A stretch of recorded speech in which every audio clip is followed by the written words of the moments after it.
Hi welcome viewers. இன்றைக்கி நம்ம பார்க்க போகிறது கத்திரிக்காய் வறுவல் எப்படின்னு தான் பார்க்க போகிறோம். வீடியோக்குள்ளே போகிறதுக்கு முன்னாடி வீடியோ மறக்காமல் சப்ஸ்கிரைப் பண்ணிக்கோங்க. உங்களுடைய நண்பர்களுக்கு இந்த வீடியோ ஷேர் பண்ணுங்கள். சப்ஸ்கிரைப் பண்ணினா மட்டும் பத்தாது, பக்கத்தில் பெல் ஐக்கான் இருக்கும், அதை கிளிக் பண்ணிவிட்டு ஆளுங்கிற பட்டனையும் கிளிக் பண்ணிங்கன்னா தான் நீங்கள் பண்ணக்கூடிய அந்த சப்ஸ்கிரைப் ஸ்ட்ராங்காக இருக்கும். அப்போ தான் சப்ஸ்கிரைப் ஆகும் கணக்கில். ஓகேவா? ஃபஸ்ட்டு நம்ம சப்ஸ்கிரைப் பண்ணிக்குவோம், அதுக்கப்புறம் வீடியோ பார்ப்போம். சப்ஸ்கிரைப் பண்ணியாச்சும். இப்போது இந்த வீடியோவுக்கு தேவையான பொருளை நான் ஃபஸ்ட்டு சொல்லிடுறேன். கத்திரிக்காய் தேவை.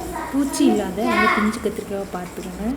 அதை வாங்கி நல்லா கட் பண்ணிவிட்டு நல்லா தண்ணியில் போட்டு கழுவி எடுத்து வச்சுக்கோங்க முன்னாடி.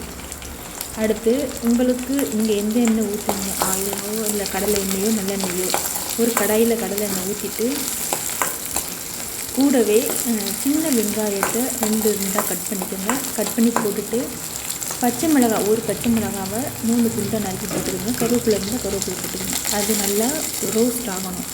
அதாவது சின்ன வெங்காயம் நல்லா ரோஸ்ட் ஆகணும். நல்லா ரோஸ்ட் ஆனதுக்கப்புறம் தான் இந்த கத்திரிக்காய் அந்த வானில் போடணும்.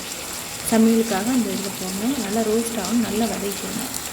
போட்டதுக்கப்புறம் இப்போது கத்திரி நல்லா அதை வெங்காயம் வதங்கினதுக்கப்புறம் இந்த கத்திரிக்காய் அலசி வச்சுக்கொண்டுட்டிங்களா, அதை அதில் போட்டு கொஞ்சோண்டு உப்பு, மஞ்சத்தூள், மிளகாத்தூள், இது 3ஐயும் மிக்ஸ் பண்ணுங்கள். அதில் போட்டு தேவையான அளவு போட்டுக்கணும். 4 கத்திரிக்காய்னா 1 டீஸ்பூன் போட்டிங்கனாலே போதும். இதை நல்லா மிக்ஸ் பண்ணி கிளறி விட்டுக்கோங்க. ஃபஸ்ட்டு நல்லா கிளறி விட்டுக்கணும். ஏற்கனவே தாளித்த அந்த வெங்காயம், பச்சை மிளகாயெல்லாம் போட்டு அந்த கத்திரிக்காயும் போட்டு நல்லா கிளறிக்கங்க. மறுபடியும் சொல்கிறேன், மஞ்சத்தூள், மிளகாத்தூள், உப்பு, இது 3 தான், வேறு எந்த இன்க்ரீடியன்ஸ் கிடையாது. இது 3ஐயும் போட்டு நல்லா கிளறி விட்டுக்கிட்டே இருங்க. கிளறி விட்டதுக்கப்புறம் மூடி வச்சுருங்க. மூடி வச்சதுக்கப்புறம் அது கத்திரிக்காய் வேகணும், பச்சையாக இருக்கக்கூடாது. கத்திரிக்காய் கொஞ்சம் வேகணும். அப்போது அந்த பச்சை வாடை கொஞ்சம் போகிறதுக்காக ஓப்பன் பண்ணி வச்சு கிளறி விட்டுகிட்டே இருங்க. பச்சை வாடை போகிறதுக்காண்டி நல்லா மிக்ஸ் பண்ணணும். நல்லா மிக்ஸ் பண்ணணும்.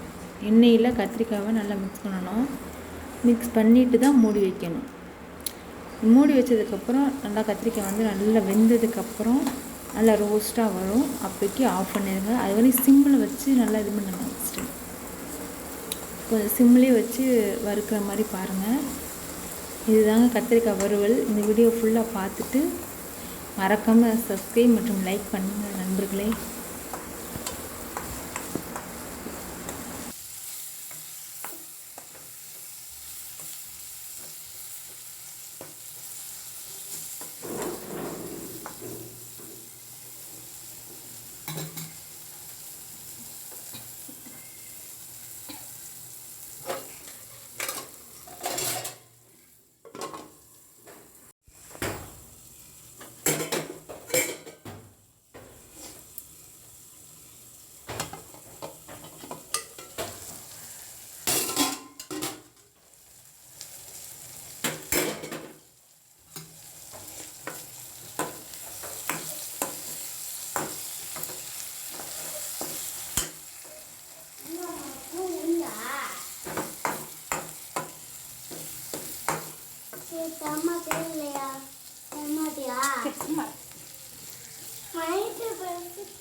தரமாட்டியா இல்லையா?